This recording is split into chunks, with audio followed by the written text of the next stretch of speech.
Good morning, everybody. Today is Friday, December 13th, right? Yeah, all right, I didn't want to mess that up on video. It's like 32 degrees right now. We had another little cold snap last night. So, you know, when we got to the shop this morning, opened up House Call Pro, we got flooded with service calls. So I'm on the road right now, headed to my first one. Just a typical no heat call that I've never been there before at this rental property. So we're gonna see if we can get them going. Let's go.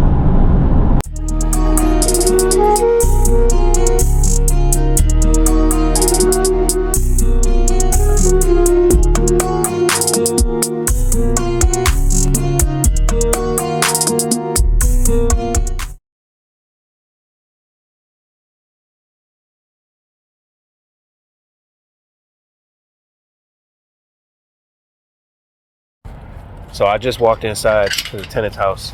I'm gonna show y'all when I go back in there.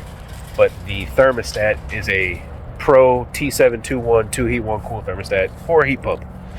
I go in there, the tenant says that the system has been frozen up. The property management company that came out here said that they were going to, you know, send us out here to come look at it because somehow the unit's frozen in the attic. Now, to me, that doesn't make any sense. Why is it frozen in the attic? If it's a heat pump, it should be frozen out here at the condenser. Unless, you know, obviously the system is not switching the reverser valve properly and it's running in AC mode, yada, yada, yada, whatever. But what I'm looking at here now, this is a Goodman, but I don't see that little hole right there. That's where the true suction port would be if this was a real heat pump. But that GSC13 is a straight AC. This isn't no heat pump. That compressor's frozen solid. I can't show it. They have the, oh, they don't have the lock on here. I can show it. Yeah. This might be an easy one. While I'm here, I'm also trying to see if the lady has gas. 'Cause I haven't been in the attic yet. Oh, can I not? It won't zoom. It won't. It's like right there. Y'all see the ice?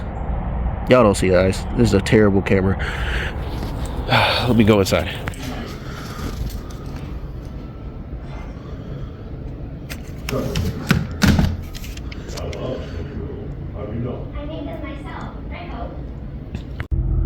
So, up here at the air handler, it looks like a Goodman. And I'm just judging that based off the color of the panels and everything. Oh, there's data plate for the coil right there. Yeah, I could get that down there. What is it, 3 ton? Yeah, it's 3 ton. There's the disconnect right there. Somebody pulled the little cover off. That wire looks old and ridiculous. Ductwork doesn't look too bad. I mean, they just spray foam the outside of it completely. But I'm gonna go ahead and put this panel back on, as I think the maintenance dude just came by and just took this off so the system could thaw out.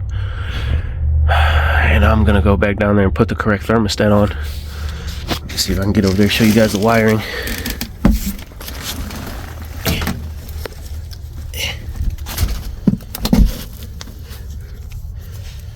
So we got here's the thermostat wire.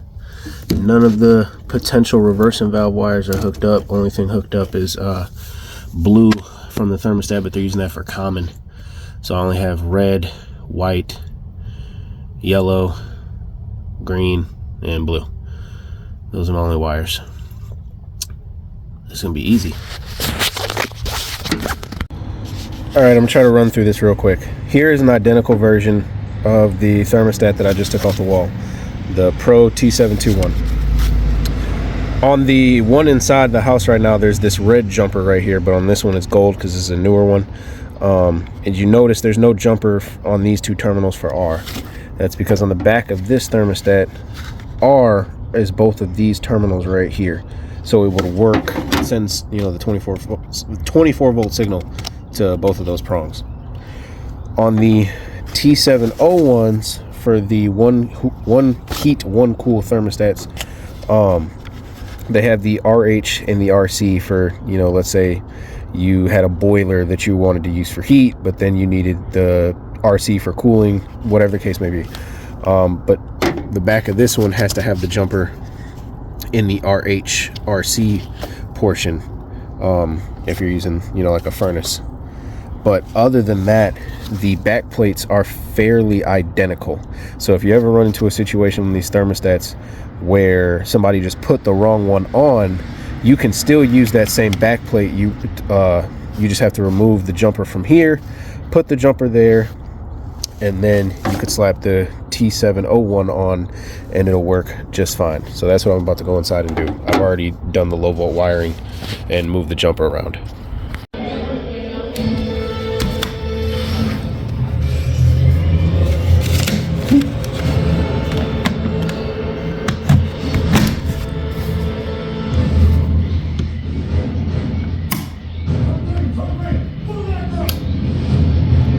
All right, let's wait for them strips to kick on.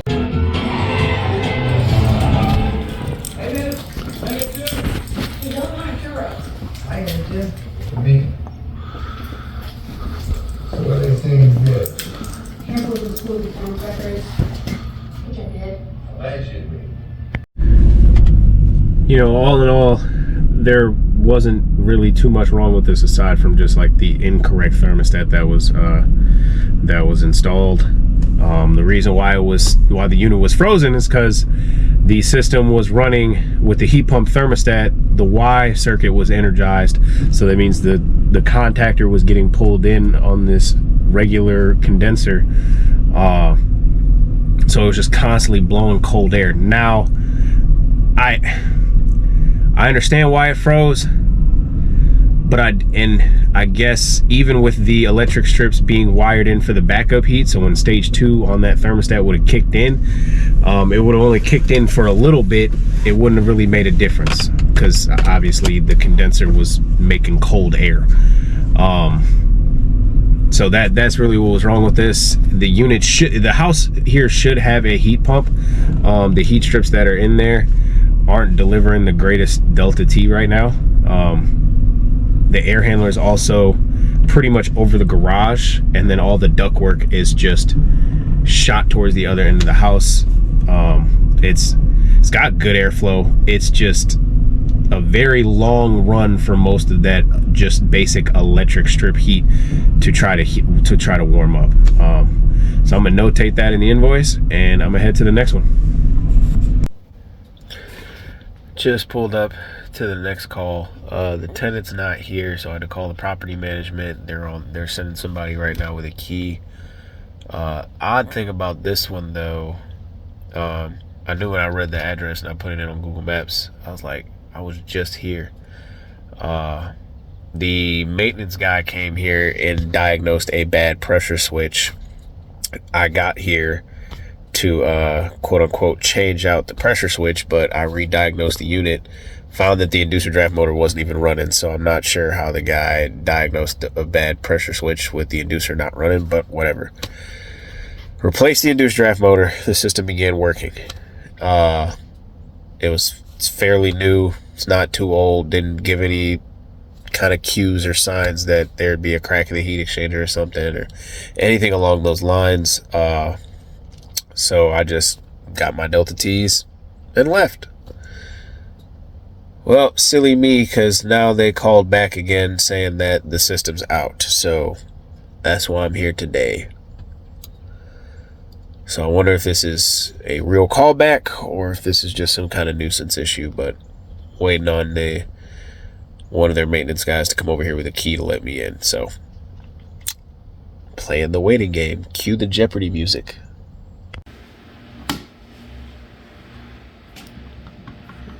There, the heat set at 62.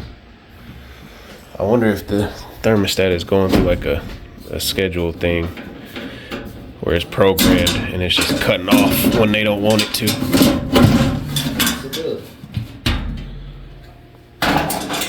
And somebody cut the switch off.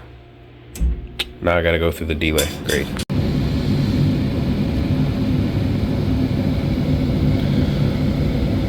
Inducer's running. Hot surface igniter's glowing.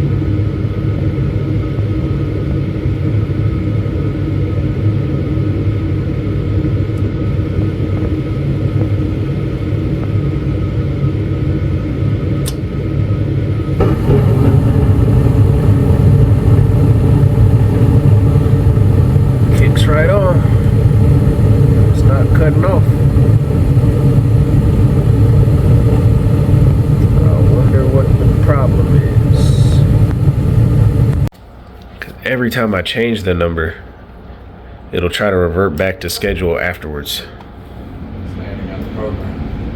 Yeah, I'm gonna just swap this out for a basic one with no program because they're not gonna use the program. They just want to set it at a number and then like it just be fine.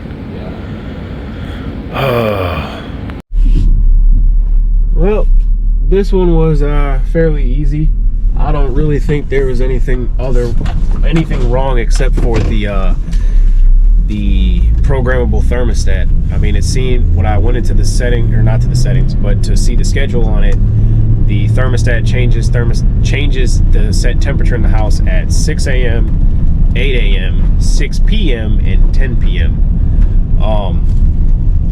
What I think is happening is whatever they set the thermostat to hold to only holds that set point for a couple hours, and then the system just turns off. So when I put the non-programmable thermostat on there, I sat and chit-chatted with the maintenance guy that was there.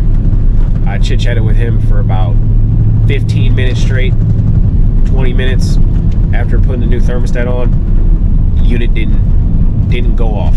The thermostat, when I first put it on the wall, was reading like 50 something degrees because obviously it's been sitting in my truck all day and night, so it's already cold. But it got all the way up to 72 degrees. I set it for 73. It ran for a while. I don't think there's any issues there. I did clean the flame sensor just to make sure that wouldn't be an issue. I didn't have any sandcloth with me. I had to use the old school dollar bill trick, which worked. I will say it's the first time I've ever done that, and it did seem to work. So I always thought that was like a myth, but it's not. The dollar bill can work. So that's just it, man. That's it for today. I gotta go run and grab some filters, go take care of some maintenances, and start my weekend as of right now. I mean, gotta go run by the supply house, take care of all that stuff, and I'll go ahead and kick back, crack a cold one, and enjoy the weekend. With all that being said, hope you guys found some enjoyment in this video. But other than that, that's just how my days have been these past couple weeks, where it's like mildly cold, mildly warm throughout the afternoon. So I will catch you guys on the next one. Be safe and have a great weekend. Later.